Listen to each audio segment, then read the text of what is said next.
নমস্কার। আজকে আমরা প্রথম শ্রেণীর বাচ্চাদের জন্য বাংলায় কিছু প্রশ্ন উত্তর আলোচনা করব। চলুন শুরু করা যাক। ১. কার পায়ে ফোঁড়া? উত্তর হবে ঘোড়ার পায়ে ফোঁড়া। ২. ডোবার জল কেমন? উত্তর হবে ডোবার জল ঘোলা। ৩. কোথায় নৌকো বাঁধা আছে? নদীর ঘাটের কাছে নৌকো বাঁধা আছে। ৪. জলের ধারে কিসের বন? উত্তর জলের ধারে কাশবন। ৫. বাঁশ গাছে কে আছে? উত্তর বাঁশ গাছে বাঁদর আছে। ৬. পাহাড় চূড়া কোথায় সাজে? উত্তর পাহাড় চূড়া নীল আকাশের মাঝে সাজে। ৭. বাঁদরকে দেখে কে ঢিল ছুঁড়ে তাড়া করেছে? উত্তর বাঁদরকে দেখে খাদু ঢিল ছুঁড়ে তাড়া করেছে। ৮. নতুন নতুন পশুর দল কোথায় ঘুরে বেড়ায়? উত্তর নতুন নতুন পশুর দল বনের তলে ঘুরে বেড়ায়। ৯. মধু ঝাঁকায় কি নিয়ে হেঁকে যায়? উত্তর মধু ঝাঁকায় কাঁচা আম নিয়ে হেঁকে যায়। ১০. বাবা কোথায় যায়? উত্তর বাবা আপিসে যায়। ১১. কাটা গাছে কে ডাকে? উত্তর কাটা গাছে পেঁচা ডাকে। ফুল একদিন কি হয়ে গেল? উত্তর ফুল একদিন প্রজাপতি হয়ে গেল।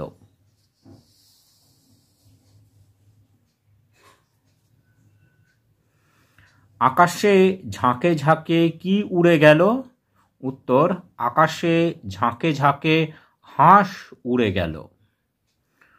পুকুরের জল কি হয়ে গেল? উত্তর পুকুরের জল মেঘ হয়ে গেল। ঠাকুর ঘরে কি কি বাজে? ঠাকুর ঘরে শাঁখ কাঁসি বাজে। চাঁদ কোন গাছের ফাঁক দিয়ে দেখা যাচ্ছে? চাপা গাছের ফাঁক দিয়ে চাঁদ দেখা যাচ্ছে। লোকা ধোবার বাড়ি কোথায়? লোকা ধোবার বাড়ি গোড়া বাজারে।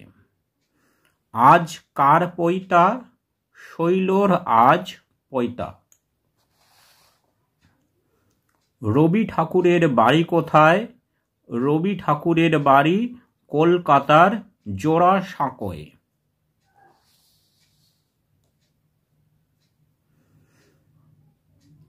ঠাকুর ঘরে কি কি বাজে? ঠাকুর ঘরে শাঁখ কাঁসি বাজে। প্রদীপের আলো কি হলো? প্রদীপের আলো জোনাকি হলো। নুরুর বাড়ি কোথায়? উত্তর নুরুর বাড়ি চুরুলিয়ায়। বড় হয়ে রবি ঠাকুর কোথায় বেশি থাকতেন?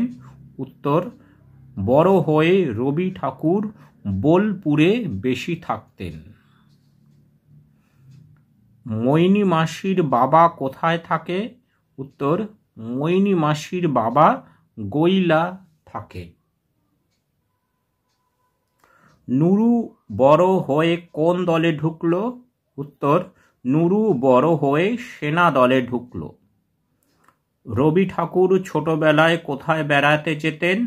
উত্তর রবি ঠাকুর ছোটবেলায় বোলপুরে বেড়াতে যেতেন।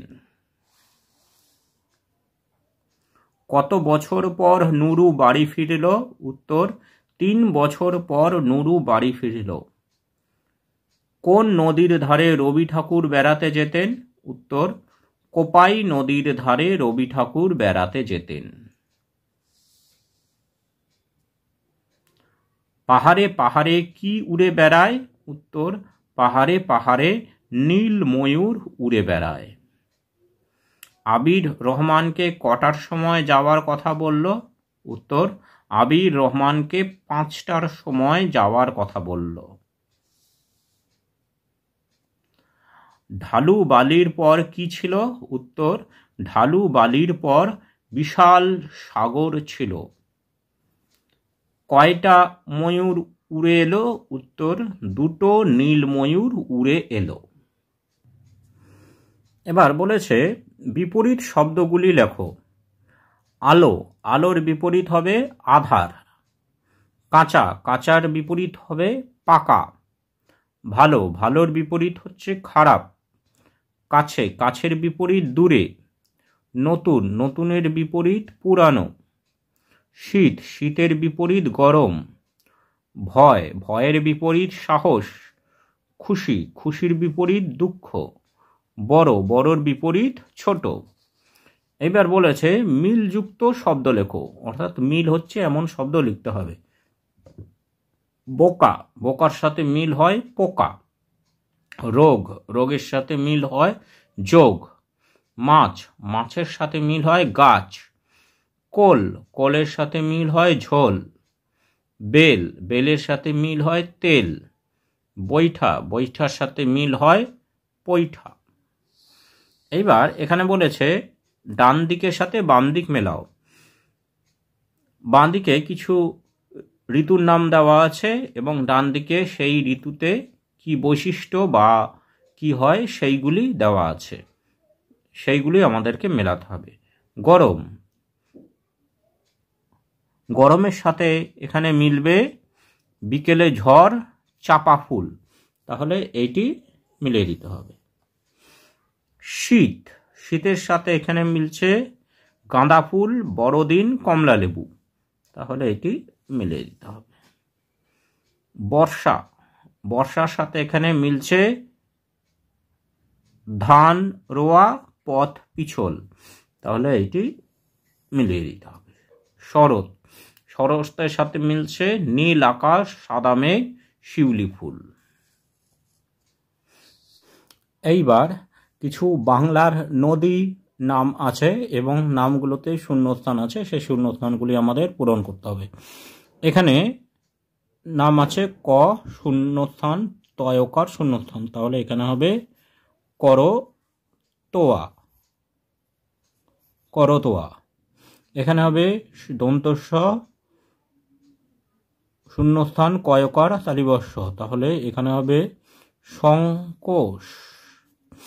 হ শূন্যস্থান দয় হস্যি, এটা হবে হলদি। দয়াকার শূন্যস্থান দ বয়শূন্য র, তাহলে দামোদর। অ শূন্যস্থান অন্তস্থ, তাহলে অজয়। ক অনুসার শূন্যস্থান শূন্যস্থান তয় দীর্ঘী কংসাবতী, কংসাবতী নদী। কয়াকার ল জয়াকার নয় হস্যি কাল জানি।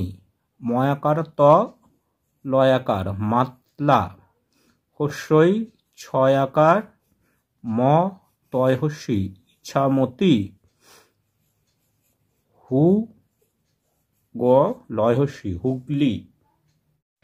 Thanks for watching this video.